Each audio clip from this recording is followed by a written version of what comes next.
So yun mga kabakyard, magandang araw. So muli tayong nandirito para mag-share ng ating kalaman mga kabakyard. So masasabi ko lang sa inyo mga kabakyard, lalo na sa mga newbie, wag na wag kayong gagamit ng kung ano-anong food supplement, vitamins sa pagkukondisyon, lalo na kung hindi nyo alam yung indication, no? Kung bibili po kayo ng mga vitamins, ibibigay nyo sa inyong mga alaga, kailangan alamin nyo kung ano yung mga indication, kung kailan nyo ibigay, kung kailan nyo titigil, dahil napaka-importante po yan. So wag na wag po kayong aasa doon sa mga troubleshoot, yung tinatawag na nag-iimbento tayo ng sarili nating sistema. So ito, i-share ko lang sa inyo to kasi alam ko karamihan sa atin sa mga baguhan is hindi natin talaga alam yung proper na pagbibigay ng vitamins sa ating mga alaga, kasi maaring magbago yung kanilang estilo, maaring magbago yung kanilang galawan dahil sa maling pagbibigay ng mga vitamins na yan mga kabakyard. So pansinin nyo mga kabakyard, pagka yung inyong mga manok ay stag pa lang, mga bata pa, pansinin nyo pagka kayo po ay nagbibitaw, mapapansin nyo talaga iba yung mga palo nila, talagang mabibilis sila at malalakas. Pansinin nyo lang, mapapansin nyo to, alam ko mga kabakyard. Pero pagdating ng mga araw, kinokondisyon nyo na sila. Pagdating ng mga bullstag na sila, kinokondisyon nyo na sila kung ano-ano na binibigay ng mga vitamins na hindi akma doon sa ating bibigay doon sa ating mga ano. May pagbabago, may mapapansin kayong pagbabago mga kabakyard. Maaring ito ay babagal mga kabakyard. Kasi pagka nagbigay po tayo ng vitamins sa kanila, kailangan alam natin kung kailan din natin ititigil. Kaya nga yung mga old school, yung mga sinauna, yung mga nauna pa sa atin na nagmamanok, ang turo nila ay 3 days before i-withdraw lahat ng vitamins, walang ibibigay. So kaya mag-ingat tayo mga kabakyard. May mga nagtuturo dyan na ito ang ibigay mo bago ang ganito, ang exam, tapos minsan nag-o-off yung ating mga alaga. So kung magbibigay kayo ng mga supplement o vitamins na ganun, kailangan nandun mismo sa indication. Tulad na lamang po ng Voltplex QQ, no po? Ang Voltplex ay talagang ibinibigay yan diretso, no? Kasi yun ang nandun sa indication. Yun po ang sinulat dun sa indication kung paano gamitin. So hindi naman po gagawa ng kumpanya ng hindi akma dun sa kanilang supplement na ibebenta, kasi kung hindi magiging epektibo yun, hindi epektibo yung kanilang produkto, walang bibili. So yun mga kabakyard. Kasi may magtanong din sa akin mga kabakyard, may nagtanong din sa akin na pwede po bang ibigay ang B50 sa mismong araw ng exam, no? So ito mga kabakyard, kahit titignan mo sa indication is wala akong mababasa na ganun, na sa mismong araw ng exam magbibigay ka pa ng isa, wala. So may mga gumagamit sa B50 14 na ipinapainom talaga sa mismong araw ng kanilang exam.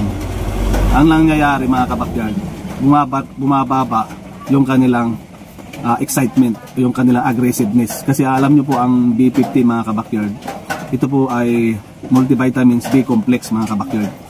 So nagre-recharge ng kanilang lakas.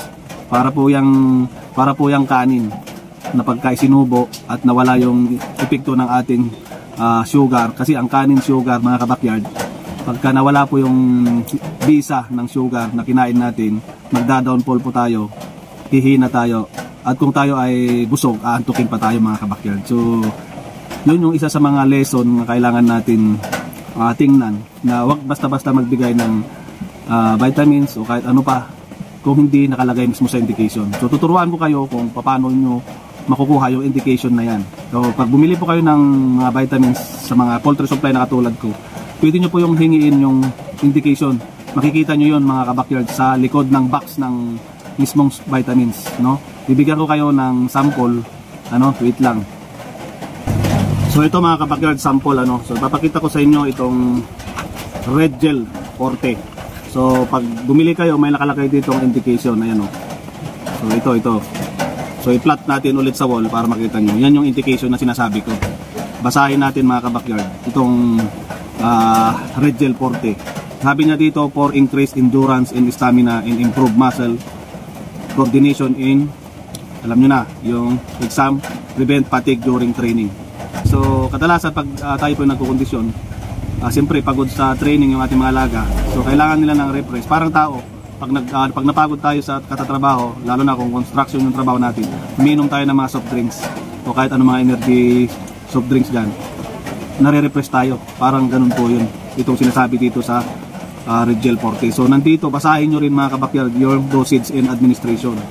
Ang sabi dito mga kabakyard, for 1 week conditioning, 1 capsule orally 4 days before the exam. Ayan.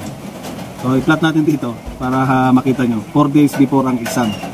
Minsan may bumipili dito 3 days before, pero nakalagay dito 4 days before, no? So yun po ang titignan natin, no?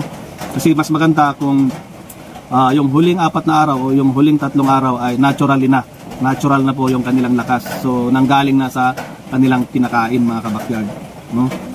So ito for 1 month conditioning mga kabakyard, nakalagay din dito 1 capsule orally other week before the exam. So walang nakalagay na sa mismong araw ng exam o 1 day before ibibigay. Kaya marami nagkakamali mga kabakyard. Kaya itanong nyo rin sa mga kaibigan yung poultry supply, itanong nyo, pwede ko bang basahin yung indication at dosage niya, no, para magkaroon ka ng idea, no? So ako naman gusto ko lang din kayong matuto pagdating sa paggamit ng supplement. Hindi ko sinasabi na tayo ay magaling pagdating sa larangan ng sports na yan, yung hilig natin. Hindi ko sinasabi. Tinuturo ko lang kung ano po yung nararapat na kwan. Kasi marami talagang hindi yung tatagumpay, lalo sa mga newbie, kasi mali-mali yung pagbibigay nila. Okay? So, lagi nyong tatandaan, may mga supplement talaga na pwede sa bago ang exam. Tapos, mayroon ding mga vitamins na hindi pwede. Okay? So, yun lang mga kabakyard, at hanggang dito na lang. So, sana sundan nyo ako sa aking Facebook page dito kay Kuya Greggy.